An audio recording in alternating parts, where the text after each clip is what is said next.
आपण ऐकत आहात जगद्गुरु तत्वदर्शी संत रामपालजी महाराज यांच्याद्वारे लिखित पुस्तक ज्ञानगंगा। वरील पुराण वाक्यांचा सार असे स्पष्ट झाले की श्री ब्रह्माजी रजगुण आहे, श्री विष्णूजी सत्गुण आहे व श्री शिवजी तमगुण आहेत। हे तिन्ही प्रभू नाशवान आहेत व त्यांचा जन्म मृत्यू होतो। दुर्गाला प्रकृती देखील म्हटले जाते। दुर्गाचा पती ब्रह्म क्षरपुरुष किंवा काल आहे। ती त्याच्यासोबत पती पत्नी व्यवहार, रमण किंवा विलास करत राहते। दुर्गा व ब्रह्म दोन्ही स्थूल शरीरामध्ये आकारमान आहेत। हेच प्रमाण गीता अध्याय 14 श्लोक 3 ते 5 श्लोकांमध्ये आहे। गीता ज्ञानदाता ब्रह्म क्षरपुरुष किंवा काल म्हणत आहे की प्रकृती दुर्गा तर माझी पत्नी आहे। मी तिच्या योनीमध्ये गर्भधारण स्थान बीज स्थापन करतो, ज्यामुळे सर्व प्राण्यांची उत्पत्ती होते। मी सर्वांचा 21 ब्रह्मांडातील प्राणी पिता आहे व प्रकृती दुर्गा अष्टांगी सर्वांची माता आहे। याच दुर्गा प्रकृती किंवा अष्टांगीपासून उत्पन्न तिन्ही गुण रजगुण ब्रह्मा, सत्गुण विष्णू व तमगुण शिव अन्य प्राण्यांना कर्माच्या बंधनामध्ये बांधतात। त्रिगुणी माया रजगुण ब्रह्माजी, सत्गुण विष्णूजी तसेच तमगुण शिवजी जीवांना मुक्त होऊ देत नाहीत। पवित्र गीता अध्याय 7 श्लोक 1 व 2 मध्ये ब्रह्म म्हणत आहे की अर्जुना, आता तुला ते ज्ञान ऐकवतो जे जाणल्यानंतर दुसरे काही जाणून घ्यायचे बाकी राहत नाही। गीता अध्याय 7 श्लोक 12 गीता ज्ञानदाता ब्रह्म क्षरपुरुष काल म्हणत आहे की 3 गुणांनी जे काही होत आहे ते माझ्यापासूनच झाले समज। जसे रजगुण ब्रह्मापासून उत्पत्ती, सद्गुण विष्णूपासून पालन पोषण स्थिती व तमगुण शिवपासून प्रलय संहारचे कारण काल भगवान हेच आहे। नंतर म्हटले आहे की मी यांच्यामध्ये नाही, कारण काल खूप दूर 21व्या ब्रह्मांडामध्ये निज लोकात राहतो आहे। परंतु मन रूपात मौज मजा काल हाच करतो आणि रिमोटने सर्व प्राणी मात्रांना व ब्रह्माजी, श्री विष्णूजी व शिवजी यांना यंत्रासारखा चालवत आहे। गीता सांगणारा ब्रह्म म्हणत आहे की माझ्या 21 ब्रह्मांडातील प्राण्यांकरिता माझ्या पूजेपासूनच शास्त्र अनुकूल साधना सुरू होते, जे वेदांमध्ये वर्णित आहे। माझ्या अंतर्गत जेवढे प्राणी आहेत त्यांची बुद्धी माझ्या हातात आहे। मी केवळ 21 ब्रह्मांडांमध्येच मालक स्वामी आहे। यामुळे गीता अध्याय 7 श्लोक 12 ते 15 पर्यंत जे या तिन्ही गुणांपासून म्हणजे रजगुण ब्रह्माजींपासून जीवांची उत्पत्ती, सद्गुण विष्णूजींपासून स्थिती व तमगुण शिवजींपासून संहार जे काही होत आहे त्याचे मुख्य कारण मीच ब्रह्म काल आहे। कारण काल यास 1,00,000 मानव शरीरधारी प्राण्यांचे शरीर मारून मळ खाण्याचा शाप लागलेला आहे। जे साधक माझी म्हणजे ब्रह्म काल साधना न करता त्रिगुणमयी माया रजगुण ब्रह्माजी, सत्गुण विष्णूजी, तमगुण शिवजी ची साधना करून क्षणिक लाभ मिळवतात, ज्यामुळे ते जास्त कष्ट सहन करतात। सोबतच असा संकेत दिला आहे की यापेक्षा जास्त लाभ मी म्हणजे ब्रह्म काल देऊ शकतो। परंतु हे मूर्ख साधक तत्वज्ञानाच्या अभावाने याच 3 गुणांपर्यंतची रजगुण ब्रह्माजी, सत्गुण विष्णूजी, तमगुण शिवजी साधना करत राहतात। त्यांची बुद्धी याच तिन्ही प्रभूंपर्यंत सीमित आहे। यामुळे हे राक्षस स्वभाव धारण केलेले मनुष्यांमध्ये नीच शास्त्रविरुद्ध साधनारूपी दुष्कर्म करणारे मूर्ख मला म्हणजे ब्रह्म कालला पूजत नाहीत। हेच प्रमाण गीता अध्याय 16 श्लोक 4 ते 20 व 23-24 पर्यंत, अध्याय 17 श्लोक 2 ते 14 व 19 व 20 मध्येही आहे। विचार करा, रावणाने भगवान शिवांना मृत्युंजय अजर अमर सर्वेश्वर मानून भक्ती केली, 10 वेळा डोके छाटून समर्पित केले, ज्याच्या बदल्यात युद्धावेळी त्याला 10 शीश प्राप्त झाले, परंतु मुक्ती मिळाली नाही, राक्षस गणला गेला। हा दोष रावणाच्या गुरुदेव यांचा आहे। ज्या नादान नीम हकीम यांनी वेदांना व्यवस्थित समजून न घेता आपल्या विचाराने तमगुण युक्त भगवान शिवला पूर्ण परमात्मा सांगितले व भोळा आत्मा रावण याने खोट्या गुरुदेवांवर विश्वास ठेवून जीवन व आपल्या कुळाचा नाश केला। एक भस्मागिरी नावाचा साधक होता। त्याने तमगुण शिवजींना इष्ट मानून शीर्षासन वर पाय खाली डोके करून 12 वर्षांपर्यंत साधना केली। भगवान शिवजींना वचनबद्ध करून भस्मकड मिळवले. भगवान शिवजी यांनाच मारू लागला. उद्देश हा होता की भस्मकड प्राप्त करून भगवान शिवजी यांना मारून पार्वतीला पत्नी बनवायचे. भगवान श्री शिवजी घाबरून पळाले. नंतर श्री विष्णूजी यांनी त्या भस्मासुराला गंडहस्त नृत्य नाचवून त्याच भस्मकड्याने भस्मसात केले. तो तमगुण शिवजीचा साधक राक्षस म्हटला गेला. हिरण्यकश्यपूने रजगुण भगवान ब्रह्माजींची साधना केली व राक्षसच म्हटला गेला. 2. एकदा आजपासून सन 2006 सुमारे 335 वर्षांपूर्वी हरकीपौडी हरिद्वार येथे शास्त्रविधीरहित साधना करणाऱ्यांच्या कुंभमेळ्याच्या पर्वणीचा योग होता. तेथे सर्व म्हणजे त्रिगुण उपासक महात्माजन स्नानासाठी पोहोचले. गिरी, पुरी, नाथ, नागा इत्यादी तमोगुणी भगवान श्री शिवजींचे उपासक व वैष्णव सद्गुणी भगवान श्री विष्णूजींचे उपासक आहेत. प्रथम स्नान कोणी करायचे या कारणावरून नागा व वैष्णव साधू यांच्यामध्ये घनघोर युद्ध झाले. त्यात सुमारे 25,000 त्रिगुण उपासकांचा मृत्यू झाला. ज्या व्यक्ती क्षुल्लक कारणावरून नरसंहार करत असतील तर त्या साधू आहेत की राक्षस याचा स्वतः विचार करा. एखादी सर्वसामान्य व्यक्ती कोठे स्नान करत असेल आणि दुसरी एखादी व्यक्ती येऊन म्हटली की मलाही थोडे स्नान करण्यासाठी जागा देण्याची कृपा करावी, तर अशा वेळी शिष्टाचाराच्या नात्याने ती सर्वसाधारण व्यक्ती देखील म्हणते की या आपण देखील स्नान करा. थोडंफार सरकून येणाऱ्याला स्थान देतात. म्हणूनच पवित्र गीता अध्याय 7 श्लोक 12 ते 15 मध्ये म्हटले आहे की ज्यांचे माझ्या त्रिगुणमयी माया म्हणजे रजगुण ब्रह्माजी, सद्गुण विष्णूजी, तमगुण शिवजी यांच्या पूजेद्वारे ज्ञानहरण झाले आहे. ते केवळ मान सन्मानासाठी भुकेले, राक्षस स्वभाव धारण केलेले, मनुष्यांमध्ये नीच म्हणजेच सामान्य व्यक्तींपेक्षाही पतित स्वभावाचे दुष्कर्म करणारे मूर्ख माझी देखील भक्ती करत नाहीत. पवित्र गीता अध्याय 7 श्लोक 16 ते 18 मध्ये पवित्र भगवद्गीता बोलणारा ब्रह्म प्रभू म्हणत आहे की माझी भक्ती देखील ब्रह्म साधना 4 प्रकारचे साधक करतात. एक अर्थार्थी म्हणजे धनलाभ इच्छिणारे, जे वेद मंत्रांनी जंत्रमंत्र, हवन इत्यादी करत राहतात. दुसरे आर्त म्हणजे संकट निवारणासाठी वेदांच्या मंत्रांचे जंत्रमंत्र, हवन इत्यादी करतात.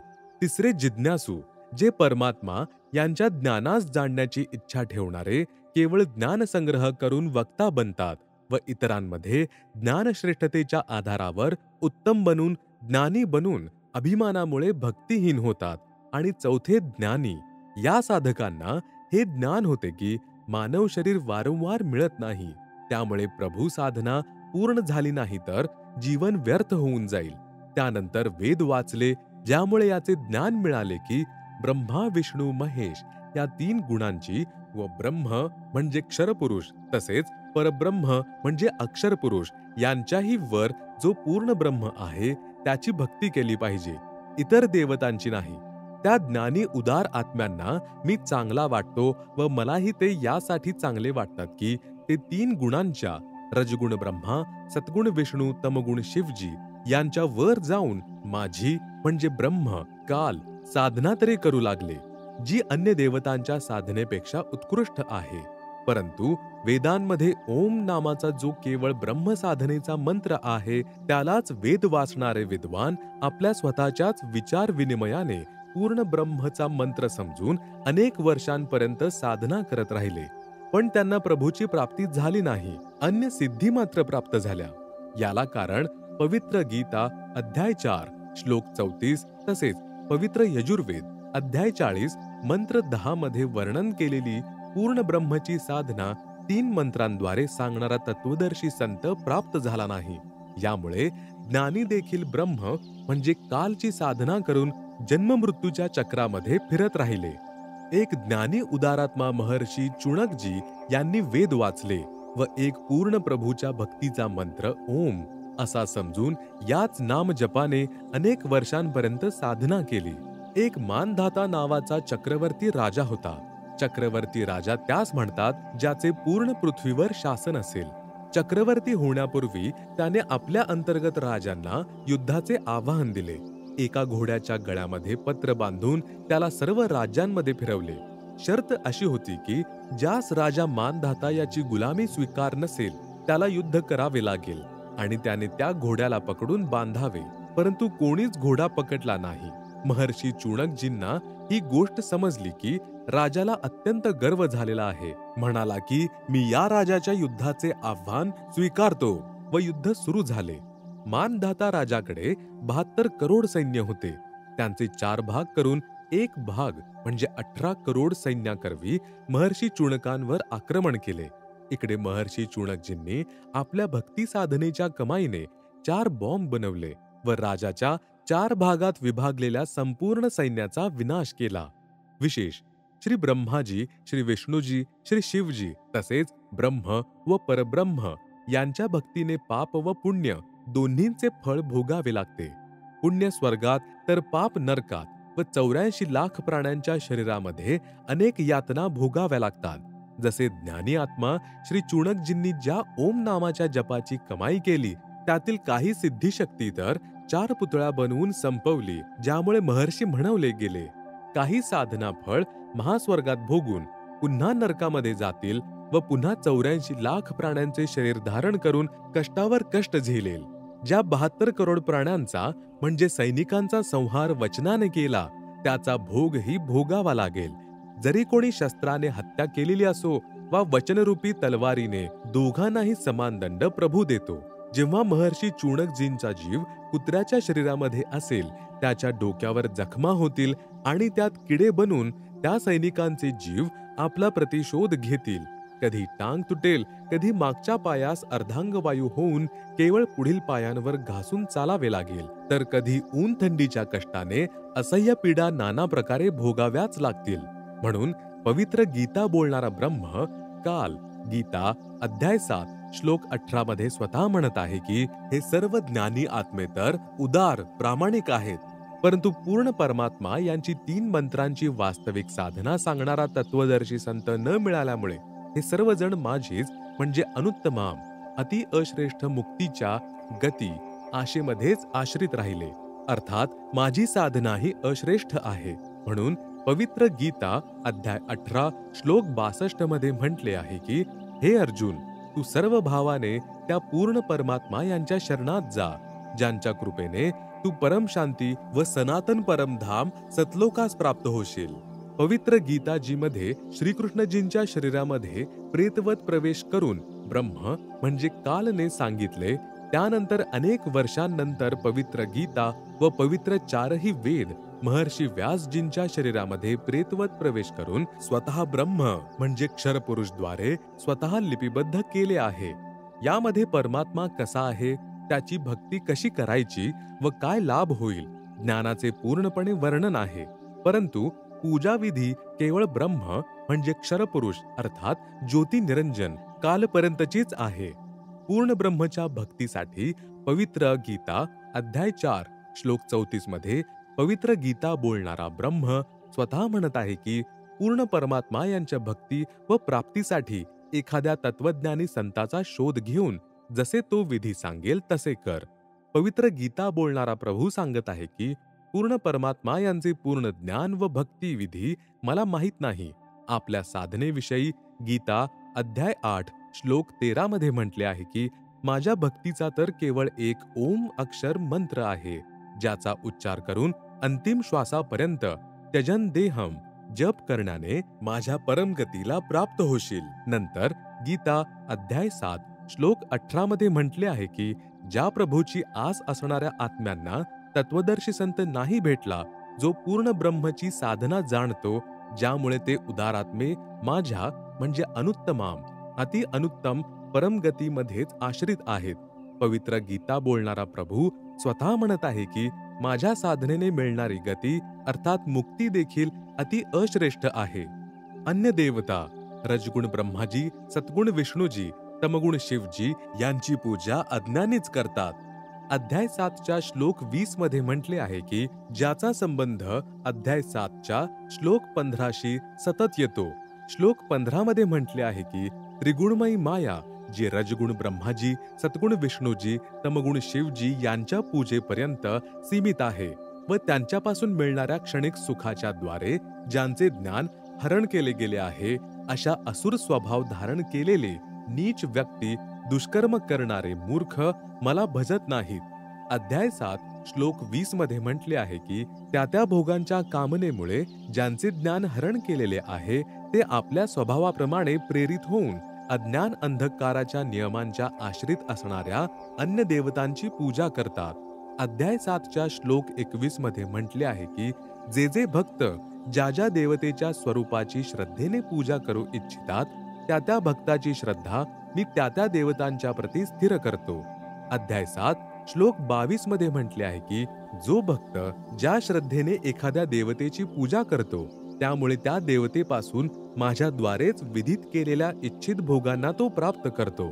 जसे मुख्यमंत्री म्हणतात की हे खालचे अधिकारी माझेच नोकर आहेत, मी त्यांना काही अधिकार देऊन ठेवलेले आहेत, त्यामुळे जे त्यांच्याही म्हणजे अधिकाऱ्यांच्या आश्रित आहेत त्यांना देखील माझ्याद्वारेच लाभ दिले जातात, पण तो पूर्ण लाभ नाही. अध्याय 7 श्लोक 23 मध्ये वर्णन केले आहे की परंतु त्या मंदबुद्धी असणाऱ्यांचे ते फळ नाशवंत असते. देवतांची पूजा करणारे देवतांनाच प्राप्त होतात. मदभक्त मतावलंबी जे वेदांमध्ये वर्णन केलेल्या भक्तिविधीनुसार भक्ती करणारे देखील मला ब्रह्म कालला प्राप्त होतात. अर्थात कालच्या जाळ्याबाहेर कोणीही नाही. विशेष अध्याय 7 श्लोक 20 पासून 23 मध्ये म्हटले आहे की जी ही साधना कोणतेही पित्र भूत देवी देवता आदींची पूजा जे स्वाभाविकपणे करतात, मीच ब्रह्म काल त्या मंदबुद्धी लोकांना भक्तांना त्या देवतांच्या प्रती आसक्त करतो. ते अज्ञानी साधक देवतांपासून जो लाभ प्राप्त करतात त्या देवतांना मीच म्हणजे काल काही शक्ती दिलेली आहे. त्याच्या आधारावरच त्यांचे म्हणजे देवतांचे पुजारी देवतांना प्राप्त होतील. परंतु त्या बुद्धिहीन साधकांची ती पूजा 84 लक्ष योनींमध्ये लवकरात लवकर घेऊन जाणारे आहे. पण जे भक्त मला काल ब्रह्मला भजतात पूजतात ते तप्तशिलेवरून नंतर माझ्या महास्वर्गामध्ये ब्रह्मलोकामध्ये जातात आणि त्यानंतर देखील जन्ममरणामध्येच राहतील, मोक्ष प्राप्त होणार नाही. याचा भावार्थ असा आहे की देवी देवतांना व ब्रह्मा विष्णू शिव व माता दुर्गा यांच्या साधनेपेक्षा भगवान ब्रह्मची साधना अधिक लाभदायक आहे. महास्वर्गामध्ये गेलेल्या साधकाचा स्वर्ग कालावधी 1 महाकल्पापर्यंत देखील असला तरी महास्वर्गामध्ये शुभकर्मांचे सुख भोगून नंतर नरक व अन्य प्राण्यांच्या शरीरामध्ये येऊन कष्ट सहन करावे लागणारच. पूर्ण मोक्ष मात्र मिळणार नाही. अर्थात त्यामुळे कालच्या जाळ्यातून मुक्ती मिळणार नाही.